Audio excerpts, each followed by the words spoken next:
የዮሐንስ ወንጌል ምዕራፍ 18 ቁጥር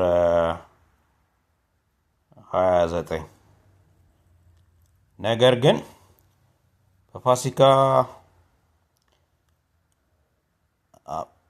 በፋሲካ አንድ ልፈታላችሁ ልማድ አላችሁ። እንግዲህ የአይሁድን ንጉሥ ልፈታላችሁ ትወዳላችሁን አላቸው። ሁሉም ደግመው በርባንን እንጂ ይህንን አይደለም እያሉ ጮኹ።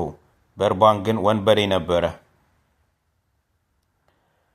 በዚያን ጊዜም ጲላጦስ የዮሐንስ ወንጌል ምዕራፍ 19 በዚያን ጊዜ ጲላጦስ ኢየሱስን ይዞ ገረፈው። ወታደሮቹም ከእሾህ አክሊል ጎንጉነው በራሱ ላይ አኖሩ፣ ቀይ ልብስም አለበሱት።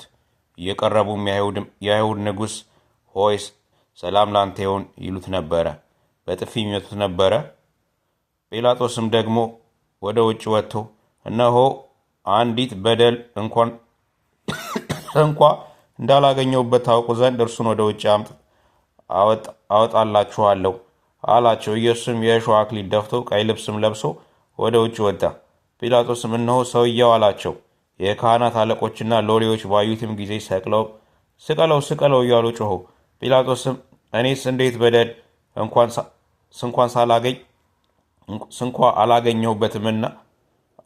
አላገኘሁበትምና እናንተ ወስዳችሁ ስቀሉት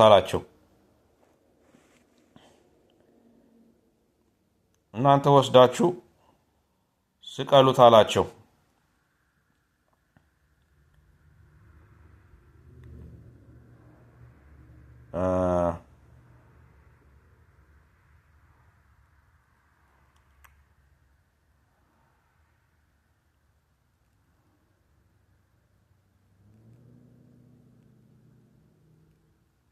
አይሁድም መልሰው እኛ ሕግ አለን፣ እንደ ሕጋችንም ሊሞት ይገባዋል፣ ራሱን የእግዚአብሔር ልጅ አድርጓልና አሉት።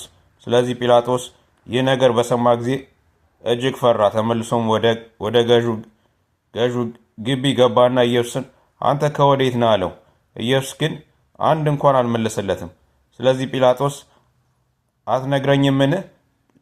ልሰቅልህ ስልጣን እንዳለኝ ወይም ልፈታ ስልጣን እንዳለኝ አታውቅምን? አለው።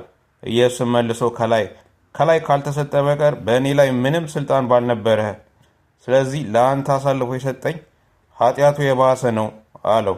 ከዚህ በኋላ ጲላጦስ ሊፈታው ፈለገ። ነገር ግን አይሁድ ይህንንስ ብትፈታው የቄሳር ወዳጅ አይደለም፣ ራሱን ንጉሥ የሚያደርግ ሁሉ የቄሳር ተቃዋሚ ነው እያሉ ጮኹ። ጲላጦስም ይህን ነገር ሰምቶ ኢየሱስን ወደ ውጭ አወጣው። በዕብራይስጥም ገበታ በተባለው